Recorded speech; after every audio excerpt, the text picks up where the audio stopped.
baasinka ogaadeen ee gobolka Soomaaliyeed ee xabashada haysato ku yaal waxa godkiisa ku duugan kayd ballaaran oo saliid iyo gaas dabiici ah dhimankaas oo hadda si cadaalad iyo heshiis ka maran loo maamulayo haddii sida lagu sii wado meeshii laga filayay inuu horseeda badhaadhe iyo barwaaqo weyn waxa xambaarsan doona khataro culus isaga oo soo jiidan kara dagaal isqabqabsi iyo burbur deegaan taariikhda dheer ee ogaadeen baasin waa hoog iyo halaag iyo dirir ka dhex ognay dowladda Itoobiya iyo bulshada deegaanka oo xaqoodii ku mintidayay dagaaladaasi oo noqday dhufays ku gadaaman horumarinta kheyraadka iyo caqabad weyn oo ku aadan dheeftiisa dhowr jeer hore ayaa la isku dayay in saliidda laga qodo dhulkaas balse dadaaladaasi waxay ku dhamaadeen fashil iyo wax la'aan badalkii laga filayay in xukuumadda Itoobiya la timaado isbedel ku wajahan maamulidii hore ee kheyraadka iyo soo saaridda iyo inay BB qaado waddo cusub oo ku dhisan daahfurnaan maamul daacada iyo ka qaybgal dhab oo dadka deegaanka si fursadaha maal iyo barwaaqo ee aabiye arkay isan u noqon weydiyo wadda halis cusub oo dhiig iyo dagaal ah wuxuu tabtay kuwii hore kitaabka ay akhrisan jireen fawsha xumaa ee xoogga ku dhisnaa kala soo baxay kabadhkii mirilga ugu xareeyay waxayna dadku ku leeyihiin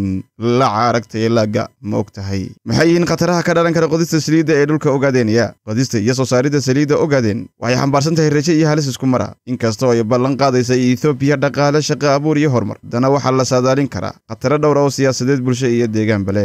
gobolka ogaadeen waa dhul taariikh ahaan la hoogay cadaalad darrada Yurubiyaanka oo ay hadhayeen maarano siyaasadeed iyo dagaalo u dhaxeeya Itoobiya iyo dadka deegaanka qodista saliidda iyadoo aan la helin heshiis iyo kalsooni dhaba waxay sii horin kartaa carayay iska horimaad cusub kuwaas oo laga raystay teer iyo markii jabhadii u dambeysay ee deegaankaasi ka dhaqdhaqaaqaysay ama ka dagaalamaysay Oktoobar 2018 saxiixan heshiis ay qoryaha ku tiiriyeen ogaalaanta dadka ee maamulka iyo saamiga shacabka waxay dadka deegaanka u arki karaan in kheyraadkooda la boobayo dhanka kale saliiddu waxay keeni kartaa khatar wajahada deegaanka ay dadku ku nool yihiin sida sumobida biyaha iyo hawada haddii aan si cilmi iyo waxtar leh loo marin deegaanka dhulka iyo xoolaha ayaa waxyeello weyn soo gaadhi karaa waxaana halis geli kara nolosha dabiiciga ah ee dadka reer guuraaga ah teer iyo hadeer inta la hayo ma jira qiimeyn dhaba oo ay soo bandhigeen heerarka kala duwan ee maamulka deegaanka oo ku wajahan saamaynta taban ee deegaanka soo gaadhi karta iyo qiimeyn dhammaystiran oo waqti la geliyay intaasba haddii laga soo gudbo oo aan dhibaato colaadada yimid barakacba dhicin waxaa dhici karta in faa'iidada laga helo saliidda ay gacanta u gasho koox yar qowmiyada gaar ah ama dowladda dhexe kaliya tunka saarato iyadoo aan waxba laga ogeysin bulshada deegaanka arrinkaas oo sii kordhin kara naciibka iyo kalsooni darrada ka dhex ogaan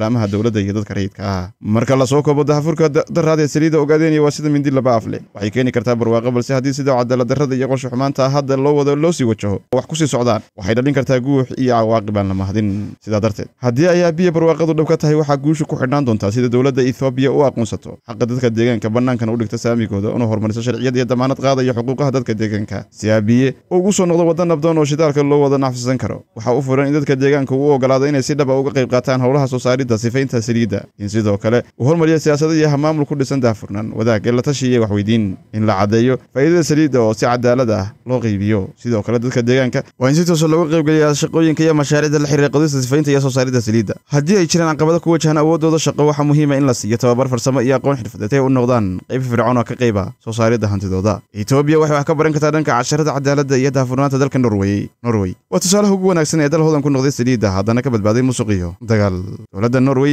waxay abuurtay sanduuq qaran oo loo yaqaan Sovereign Wealth Fund oo dakhliga saliidda laga kaydiyo looguna adeega mustaqbalka jiilasha dambe Itoobiya waxay baran kartaa in kheyraadka saliidda loo maariyo si daahfuran dakhliga lagu kaydiyo sanduuq qayb weyn ay ka leeyihiin bulshada deegaanka Soomaalida loona isticmaalo waxbarashada caafimaadka iyo horumarinta bulshada sidoo kale waxay wax ka baran karaan maamul xumada iyo dagaalada saliidda ee Nigeria dalkaas oo hadda maalqabeenka ugu weyn oo loo yaqaan Dangote oo saameyn ku leeyahay mashaariicda bacriminta ee goday iyo warshada sifaynta shidaalka ee goday laga daahfuray Nigeria waxay saliidda u tahay lafdhabar dhaqaale waxay noqotay tusaale kale oo ah saliidda inay dhalin karto dhibaato dalka dhaqaalaha saliidda ayaa noqday in musuq caaday qabiilo iyo wasaqoobi deegaan Itoobiya waa inay ka digtoonaatay in kheyraadka ogaadeen uu noqdo sabab musuq ama dagaal hor leh cashar kale oo ku suusin kala duwanaanta dhaqaalaha waxay ka baran kartaa United Arab Emirates dalka sida Emiraadka waxay xaqiiqsadeen in saliiddu ay ilahayn il sii jiri doonto waligeed waxay hindiseen dhaqaale oo kale sida dalxiis ganacsiga iyo teknolojiyad si aysan ugu tiirsanaan kaliya kheyraadkooda Itoobiya waa inay saliidda u isticmaashaa sidii saldhigga lagu dhiso warshado kale iyo adeegyo waarad aysan noqon tiir kaliya oo dhaqaalaheedu ku tiirsanaado casharada ugu muhiimsan ee Itoobiya maanta baahidu qabtana waxay ka baran kartaa Botswana dheemankeeda